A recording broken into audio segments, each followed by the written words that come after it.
Hanging out at Fulton Speedway here just a little bit before 4 o'clock on Tuesday. They have the first of what is going to be many practices from what I understand here, as we did get some news that Fulton Speedway will be part of Oktoberfast, 6 races in 6 nights.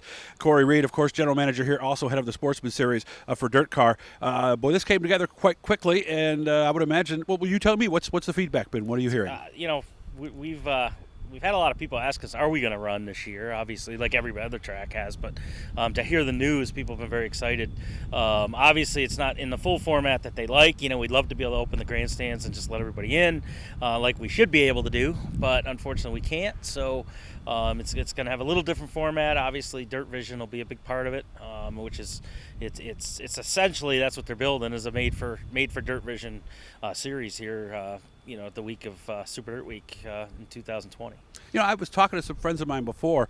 This really is about the best compromise that could have, because Oswego was probably not going to happen, I would think, realistically, but these individual tracks. Dirt is actually leasing the tracks, correct? You're going to have nothing to do with this, right? No, it's they're going in, working deals with the promoters and renting the tracks, and we'll support them 100% and make it a success for both of us. Now, I don't have it quite where I remember each night. I know Tuesday's Albany, Saratoga. Where do they go from there? Utica Rome will be next on Wednesday. Then we'll be here at Fulton, here at the High Banks on Thursday. Can-Am on Friday. The Land of Legends will run on Saturday. Then they'll culminate it with Weed Sport on Sunday.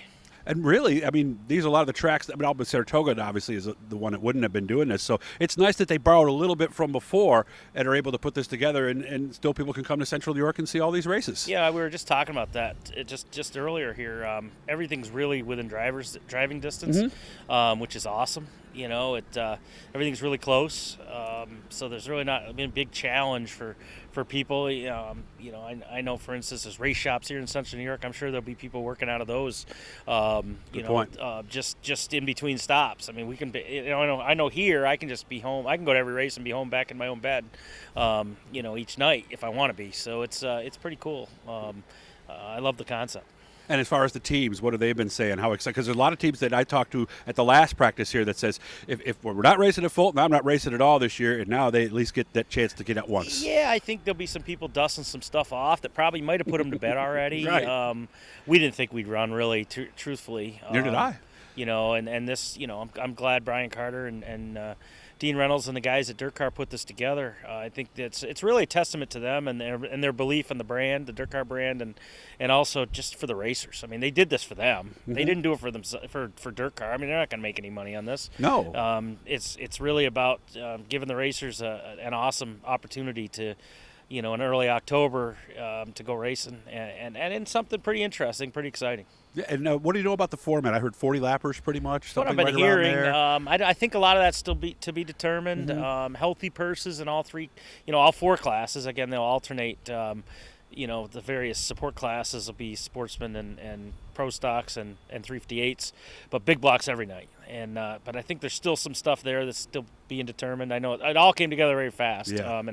And I know just in the last few days it really all happened. So there'll be a lot more stuff being released in the coming weeks. And there's no points for these races. It's not like a mini series or anything like that. Not as of now, to my knowledge. But that's more of a question for for Dean and the guys over there. But I'm sure the sportsmen at a lot of those teams, that was probably one of the big questions you first started getting, right? A little bit.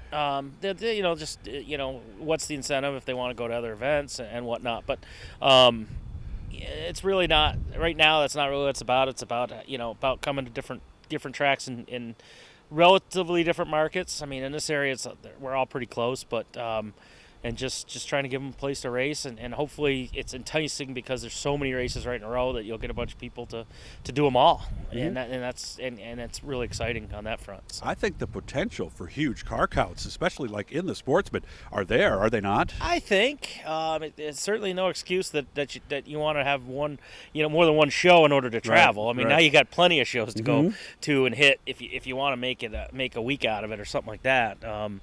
Almost like Sprint Speed Week, almost. Kinda, exactly. That's what it is. And I've actually thought about this in the past, that I've always felt maybe in the summertime there might be an opportunity for something like this. Mm-hmm. But we never really have done it. We've had a few a couple times I've had 3 in a row, but I've never really gone aggressive like 6 in a row, which is. But I mean, if you look across the landscape in the Midwest and Pennsylvania, I mean, look at the sprint car stuff. True. They all do that. Ohio Speed Week and Indiana Sprint Week and Pennsylvania. I mean, there's Western Pennsylvania. I mean, they all do this, and I think it usually does very well, at least participation wise. Obviously, they're not worried about the crowd here. They want to sell a lot of the subscriptions to Dirt And I think they will. and I think they will. As far as this track, only event, is the 200 officially canceled? Yeah, we'll put something out on that. We won't be able to do that this Okay. year, unfortunately. The 2020 is just not going to happen. It's just without the opportunity to have a crowd, you just can't do it. And unfortunately, Brewerton will have seen one practice all year, and that's all. That's all we're going to get out of Brewerton this year. May we add some practices here now? We are going to do 2 more. We got tonight's, and then we're going to do every other week until that big event in October. We're going to do the 15th, and again come back on the 29th, and then the following week. Will be our big one here. Very good. Good to see you, Cory. Good news for a change. It's nice to hear. Yeah, a little something. Obviously, in living in this under these conditions in this state, we have to take the good with the bad. And this year, it's been a lot more bad than good. But at least we got a good here today. But we got a good here today. Good to see you, man. And we'll see you that week. Okay. Hey, thanks a lot, Doug. Thanks, Cory. Again, remember, like and subscribe. Hit the blue button down at the bottom. Just tells you what we're doing. Sends you a little indication as to something new.